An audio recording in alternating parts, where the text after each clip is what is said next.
అగ్గోరోగి లెక్కలేంది బాగానే మొత్తం కాయల మొత్తం నిందని అంటున్నా 2 కాయలు నిండి లెక్కలని అయితే ఇంతకీ ఏం దొరికేనా మేము స్టార్టింగ్ నుంచి ఇప్పటి వరకు కిరాయి అయినప్పుడు ఎక్కడెక్కడ ఉన్నాం ఎంతెంత పైసలు అనే ఉన్న ముచ్చట అంతా కూడా ఇక గిరి మీద ఉన్నది.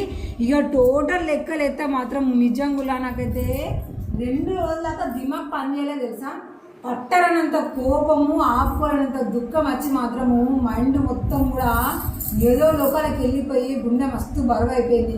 అసలు ఇంత సడన్గా ఈ రెండ్ల గురించి నేనైతే ఎప్పుడు రాయలే, ఇప్పుడే గుర్తుకొచ్చింది. ఎందుకంటే మేము బరాబరు 10 ఏళ్ళు అవుతుంది మేము కిరాయి ఉండబట్టి. మీరు నమ్ముతారు అనలా 10 ఏళ్ళ నుంచి వెళ్ళి మేము ఒక్కొక్క దగ్గర ఎందుకు షిఫ్ట్ అవుతామనంటే ఇక మీకు ఎరికే కదా కిరాయి అంటే ఒకటి చక్కగా ఉంటుంది, ఒకటి వంకర ఉంటుంది. ఏమైనా ప్రాబ్లం ఉంది చేయమంది అంటే ఓనర్లు ఏమో చక్కగా సప్పుడు చేయరు. కొంతమంది ఏమో పెత్తనం చేలాయించాలని చూస్తారు, కొంతమంది ఏమో మెయింటెనెన్స్ అంతా వాళ్ళ మీద రుద్దాలని చూస్తారు. ఇట్లా ఇబ్బంది అయిన కాడలో మనం ఏం చేస్తాం, మోసుకుంటామా తిరుగుతూ ఉంటాం, వేరే ఇల్లు ఎత్తుక్కుంటూ ఉంటాం, అక్కడక్కడ చూసుకుంటూ మనకు డిసైడ్ అయిన దాంట్లో పోతూ ఉంటాం. మళ్ళీ అందులో కూడా ఇక్కడ ఎక్కడ చూసుకున్నా హెవీ బడ్జెట్లో మేము ఎక్కడ లేము. ఇయర్ని బట్టి ఆ ఇయర్లో ఎంత నుంచి అయితే స్టార్ట్ అవుతుందో గదే లో బడ్జెట్లో వారం 10 రోజులు తిరిగి కిరాయిన ఇండ్లనే ఇక మొత్తం లెక్కలు ఎత్తే మాత్రము 8 లక్షల దాకా అయిందిలా. 80,000 కాదులా 8 లక్షల దాకానే అయింది చూడులి. ఇక నేను మీకు అర్థమయ్యేటట్టుగా చెప్తా చూడాలి. ఇక మేము స్టార్టింగ్ మేము 2014లో స్టార్ట్ చేసినాము. ఇక మా కిరాయి జర్నీ అప్పుడు మా పాపకైతే 3 నెలలు, ఇంకెక్కువ కూడా లేనేలేవు. ఇక చూడండి, ఇక మేము స్టార్టింగ్ మా ఇంటి దగ్గర నుంచి వెళ్ళి ఫస్ట్ హన్మకొండలు ఉన్నప్పుడు ఇక డేట్ల ముచ్చడని అయితే ఇక మనం పక్కకు పెడితే ఇక ఇంటి రెంట్ ఏమో 3,500. ఇక్కడ మేము 10 నెలలు ఉన్నాం. ఇక టోటల్ 10 నెలలకి ఎంత అనేది ఇక్కడ బడ్జెట్ ఉంది. ఇక దాని తర్వాతనేమో మళ్ళీ వేరే ఇంటి దగ్గర ఉన్నాం, అక్కడ 4,000 రెంట్. అక్కడ మేము ఎన్ని నెలలు ఉన్నాం, ఆడ 10 నెలలు ఉన్నాం. ఇక మళ్ళీ 10 నెలల తర్వాత మళ్ళీ వేరే రూమ్కి షిఫ్ట్ అయిపోయినాం, ఈడ 3,500 రెంట్.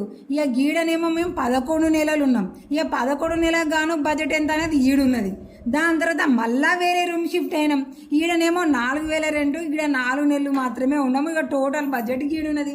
దాని తర్వాత మళ్ళీ వేరే రూమ్కి షిఫ్ట్ అయినాం. ఇక గీర్ నుంచి అని మేము ఇక డైరెక్ట్గా షిఫ్ట్ అయిపోయి మేము హైదరాబాద్లో అయితే అడుగు పెట్టేసినాం ఇక 2017లో. ఇక గీడ మేము ముందుగా వచ్చినప్పుడు అయితే 3,500 రెంట్, 15 నెలలు ఈయనే ఉన్నాం. ఇక 15 నెలలకు గాను మాకైన టోటల్ అమౌంట్ అయితే మాత్రం గింతుల్లా. ఇక దాని తర్వాత మళ్ళీ వేరే రూమ్ షిఫ్ట్ అయినప్పుడు అది 4,000 రెంట్, 12 నెలలు ఉన్నాం, అంటే సంవత్సరం బరాబర్ ఉన్నాం. ఇక దానికి టోటల్ 48,000. ఇక్కడ 12 నెలలు ఉన్నాక వేరే రూమ్ ఎందుకు షిఫ్ట్ అయినా మీకు అని అనిపించిందా? ఎందుకనంటే ఇక్కడ 1 ఇయర్ తర్వాతనే 1,000 రూపీస్ రెంట్ పెంచుతామన్నారు. ఒక్క సంవత్సరానికి మనకేమైందా, ఒరగానికి ఏమో వచ్చింది 1000 రూపాయలు ఎక్కువ పెట్టడానికి, అందుకనే ఏమొద్దని ఖాళీ చేసినాం.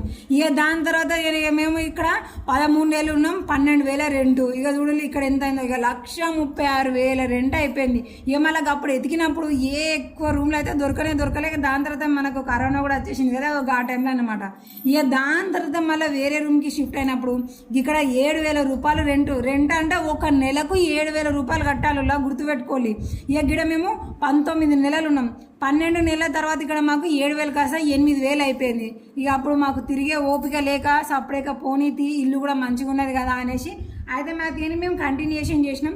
ఇక దాని తర్వాత వాళ్ళు కూడా కింద మీద వేసేసరికి సపరేట్గా అక్కడ నుంచి మళ్ళీ షిఫ్ట్ అయిపోయినాం.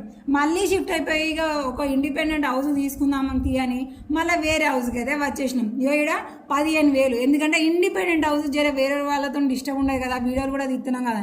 ఇక్కడ 5 నెలలు మాత్రమే ఉండగలిగినాం ముల్లా, ఎందుకంటే ఇల్లు వాస్తు గట్ల తలగబడ్డది. ఇక దాని తర్వాత ఇప్పుడు మేము ప్రజెంట్ ఉంటున్న ఇంటి దగ్గర అయితే మాత్రం ఇక ఈ డేట్కి అయితే మేము వచ్చేసినాము. ఇక ఇలా రెంట్ అయితే 7,000. ఇక ఈడికి వచ్చి అయితే 14 నెలలు అవుతుంది, అంటే సంవత్సరం దాటింది. ఇక ఇవన్నీ ఇక మొత్తం కూడా నేను టోటల్ అమౌంట్ ఇక ఇక్కడ మీ ముందే వేసి నేను చూపిస్తూ ఉంటా, మీరు కూడా చూసుకోవాలి. ఇక ఇక్కడ టోటల్ అమౌంట్ అంతా కూడా ఇక్కడ లెక్కలేసి చూస్తే మొత్తానికి మనకి 7 లక్షలు అయినాయి. అంటే ఓన్లీ కిరాయి మాత్రమే. ఇక్కడ ఇంకా నేను వేయని ఏంటి అంటే ఇప్పుడు ఈ రూమ్ నుంచి ఆ రూమ్కి షిఫ్ట్ అవుతున్నామంటే అవుతున్నామంటే ఎన్ని ఛార్జీలు ఉంటాయి ఎక్కే కదా, ఆటో ఛార్జీలు అని ఉంటాయి, ఆ ఫిట్టింగ్ అని ఈ ఫిట్టింగ్ అని ఉంటుంది, 2 రోజులు దాకా బువ్వకూర అనుకోకుండా బయట తిని ఉంటుంది. ఇక ఇవన్నీ కూడా అయితే మాత్రం ఇంకా 10 దాటిపోతుంది కావచ్చు. ఇక ఒక్క ముచ్చట చెప్పులు ఇప్పుడు ఇదే 10 లక్షలు ఊళ్ళో ఉంటాయి. ఏం చేస్తారు, 4-5 గుంటలు జాగా తీసుకుంటారు, ఒక గుంట మందం బిల్లు కొంటారు, లేదంటే ఇంతంత జాగా తీసుకొని ఒక 2 రూమ్లు వేసి మిగిలినంతా కూడా పొలమో కొట్రనో ఇంకా వేరే రాక జాగనో, లేదంటే ఆడపిల్ల ఉంది మగపిల్ల ఉన్నదని వెనకాల బ్యాంకులనో బంగారమో అవ్వో ఇవో ఏదో ఒకటి కొనిపెట్టుకొని పిల్లల భవిష్యత్తు పరంగా దాచిపెడతారు, లేదంటే ఇల్లులు కట్టి కూడా ఉంచుతారు. అన్ని పైసలకి ఇక్కడే ఖర్చు అయిపోయినాయి. కానీ ఇప్పుడు మాకు చూస్తే వెనక మార్లో చూస్తే ఖర్చులు తప్ప మిగిలిందేం లేవు, ముందు మొక్కలు చూస్తే కట్టేటి తప్ప ఇంకా ఏం లేవు. ఇట్లా సంపాదించిందంటే అట్లా పోవటే. ఊళ్ళనైతే 3,000 అంటే బిజినెస్ జీవితం, నెలంతా కూడా హాయిగా గడపచ్చు. పిల్లలు పడిపోతున్నారంటే 5,000 ఉండాలి. ఇక వాళ్ళు పెద్దగా ఇల్లు అంటే మాత్రమే 5,000కు మించి. అప్పుడు వాళ్ళు కూడా చేతికి అందతారు కాబట్టి చిన్నగా మెల్లగా వాళ్ళు కూడా పొలం పనులు పోతూ ఉంటే అవి కూడా వస్తూనే ఉంటాయి. కానీ ఖర్చు అనేది తక్కువ ఉంటుంది. ఇక ఊళ్ళో వారాలు గట్లుంటాయి, ఇల్లు లేని మాసండల పరిస్థితులు గిట్లు ఉంటాయి. నిజంగా ఇవన్నీ లెక్కలేసినాక నాకు తర్వాత అసలు అన్నం మింగుడు పడతలేదు తెలుసా. ఉన్నంత బరువు ఎక్కుపోయి ముచ్చెమటలు బట్టి దుఃఖమేటి ఆగలేకపోతుంది. మరి ఇదంతా ఎందుకురా కర్మ అంటే, తల్లిదండ్రులు పిల్లల్ని అర్థం చేసుకునే విధానంలో ఉంటుంది. తల్లిదండ్రులు అర్థం చేసుకోకపోతే మా లెక్కనే ఉంటుంది. సరే, కానీ ఈ వీడియో చూసే వాళ్ళలో ఎంతమంది కిరాయి అంటున్నారు, మీకెంత బడ్జెట్ అయింది ఎప్పుడు లెక్కలేసుకోకపోతే ఒక్కసారి మీ వైఫ్ను మీరు ఒక్కసారి కూర్చొని లెక్కలేసుకోవాలి. నెక్స్ట్ ఖర్చు ఏం చేయాలి, అనవసరమైన ఏం కట్ చేయాలి అనేది మీకు కూడా అర్థమవుతుంది. ఎంతో కొంత ఆదా అవుతుందిలా. ఇక సొంతింటి కళ అంటారా, ఇక జీవితంలోనైతే మాకున్న ఒకే ఒక గోలు సొంత ఇల్లులా. మరి ఇక్కడ రాసి పెట్టి ఉంటే నా వస్తుంది, లేదంటే నాకు ఇట్లనే అయిపోతుంది జీవితం.